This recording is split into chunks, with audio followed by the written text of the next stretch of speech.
Hello everyone, and welcome to another Elden Ring lore video, this time looking at a subject I've wanted to tackle for some time. Yes, as you've seen, we're going to be looking at some of the place names in Elden Ring, thinking about sources of inspiration and trying to tease out the etymologies. Some names, of course, are pretty self-explanatory. Others look like they have Latin roots, but require a little bit of working out. And then there are those that seem to be based on Celtic words and defy all attempts at explanation. Research for this video has had me sifting through endless classical mythology and scouring Welsh verb tables, and still there are lots of names I couldn't explain. In many cases, the English name is sufficient to reverse engineer how the name was invented, but in other cases it only becomes clear once you also look at the Japanese. I won't dwell too much on the finer details of transliterating Japanese, but one point to keep in mind as we go along is that where in English we have distinct R and L sounds, Japanese has a uvular flick, like the very start of a trill, that sits in the middle.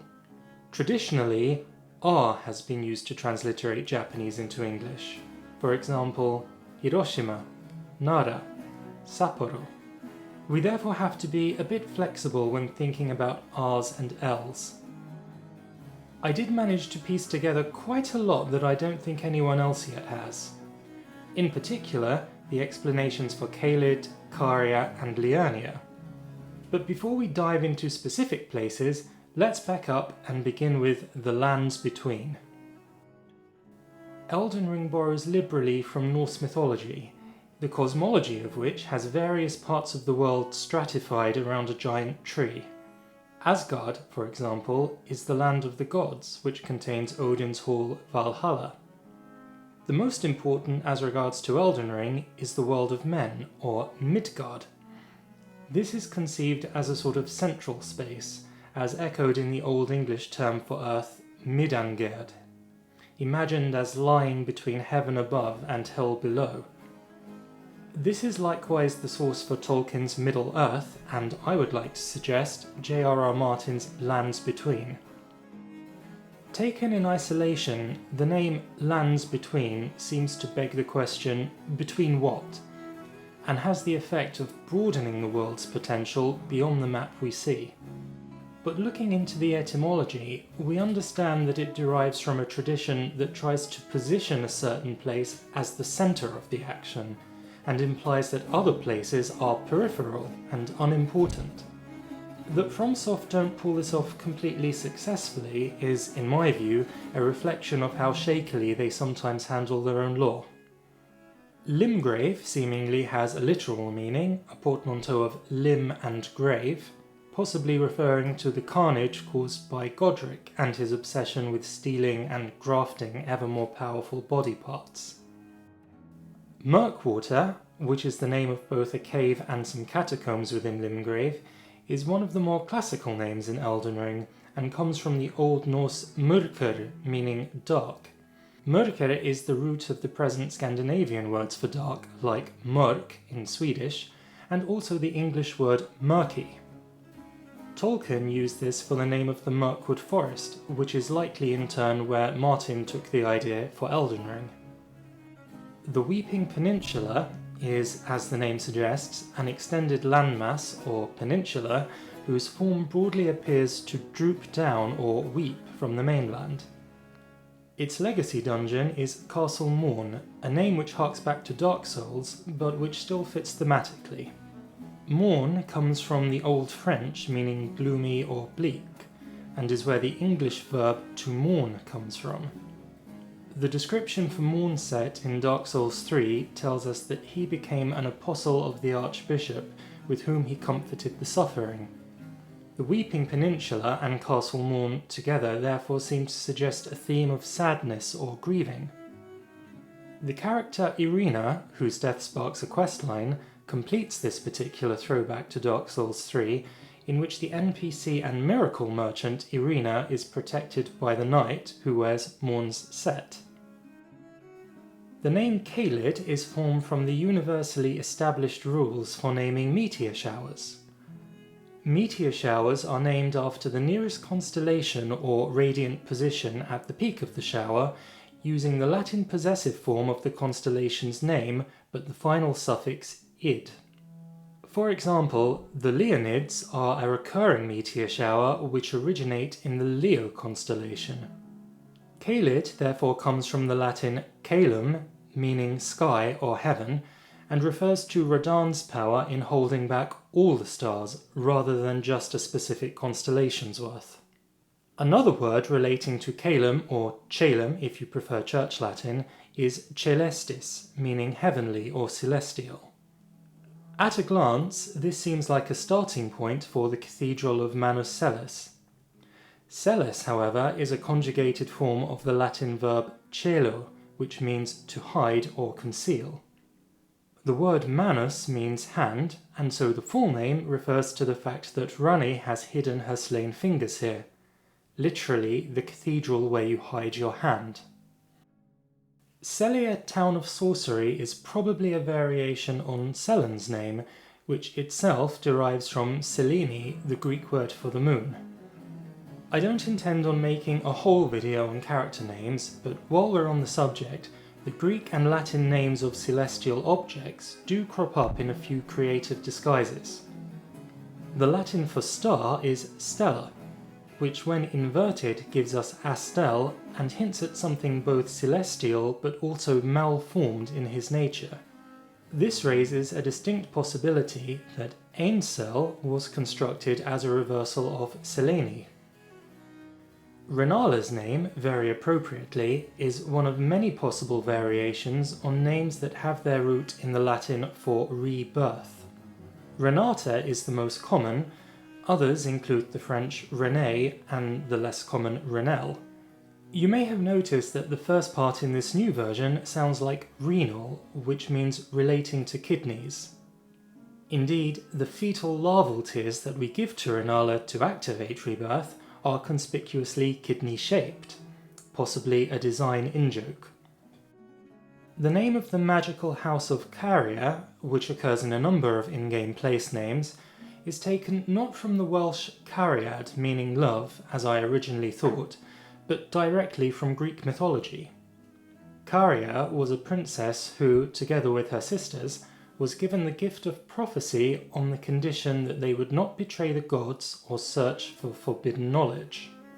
The god Dionysus secretly fell in love with Caria, but her sisters broke their promises not to frustrate the gods by repeatedly trying to prevent the union. As punishment, they were driven mad and transformed into rocks on Mount Taygetus. As we can plainly see, the Greek legend of Caria is a major source of inspiration for Renala and Radagon's doomed marriage, and also the madness and ossification that seems to come from studying the forbidden knowledge of the primeval current. Rea Lucaria seems to have arisen in part from a translation error. The Japanese gives it simply as the House of Royal Caria, using the same formation as Real Madrid, Real meaning royal. The extra U arises because Japanese doesn't allow for final consonants other than N.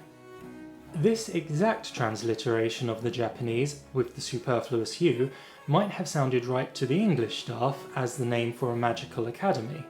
After all, in English ears, Rhea conjures images of beams of light. Liurnia of the Lakes is another creative lift from Greek mythology and refers to the famous Hydra of Lerna, or Lernia Hydra, the many-headed serpent whose name derives from the word for water.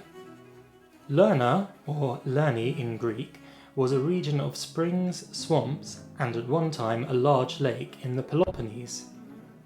In mythology, it was one of the entrances to the underworld, which the Hydra guarded until it was slain by Hercules. The Altus Plateau has a simple, literal meaning coming from the Latin for high or risen. Mount Gelmir, however, reaches right back to the Viking creation myths which inspired so much in Elden Ring. They imagined life being formed as a synthesis of sparks of flame from the fire giants and melting ice from the frozen, poisoned river Elivaga.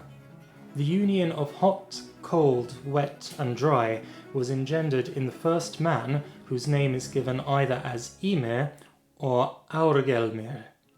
One of Aurgelmir's descendants was Bergelmir, whose name is thought to mean roaring mountain. Whichever of the two it was, probably the latter, this particular body of mythology crops up a lot in the game, and not just in location names. We'll be looking at this more in another video. The original Japanese name for Leyndell is the pseudo-English Rodale, or Low Dale. The English localization of this replaces low with the more fantastical lane, like lane down. Dale, which is another word for valley, and dell, a forest clearing, originally come from the same word, and both appear in genuine place names. Rodale is reminiscent of places like Rochdale or Rodine, believably English but not very mystical. Dell has a more folksy feel, like in Arundel, and also appears commonly in fantasy, like Rivendell. Both are rendered into Japanese as Deru, so the translators have clearly opted for the more magical sounding option. Leyndell can therefore be broken down as the low clearing. The consecrated snowfield raises a certain number of questions. Consecrated to what, or to whom? The religious theme continues with Ordina, a word which seems to come from ordinand, someone who is training to become a priest. Ordina is described as a liturgical town, meaning it has some function that relates to worship. Liturgy and worship services are, as we know, always directed at something holy, which brings us neatly to our in-game destination from Ordina, the Halig tree. Halig, or Halig, is an older English form of holy, and so we have a clear contrast between the Erd tree, or earth tree, and the holy tree, which seems to aspire for heaven. Indeed, Miquella and Malenia are described as cursed, a word which has connotations of evil. The Halig tree was made with the intention of breaking the power of that curse and healing. Looking into all this has confirmed a few things that I already suspected before. In my video speculating on the DLC, I came to the conclusion that Elden Ring is a story based on the dying out of the Old Norse world. In this video, we've observed that where a lot of what we see in the Lands Between is based on Viking lore, the place names, character names and plot points specifically relating to magic tend to be based on classical Greek and Roman mythology, which codes them as a separate civilization within the same world. It all adds up to a story which uses elements of real-world history to convey a sense of competing cultures. This is not, of course, an exhaustive list of names, and there are plenty of other places for which I could not work out a convincing etymology. It's worth saying that not every name is necessarily going to have come from somewhere specific. Some might just as easily be made up, including some of the names in this video, in which case I have simply discovered some happy coincidences. Maybe you've spotted something I've missed, or maybe you have some ideas for names I couldn't work out. Let me know in the comments. As ever, please subscribe if you're new, and thank you for watching.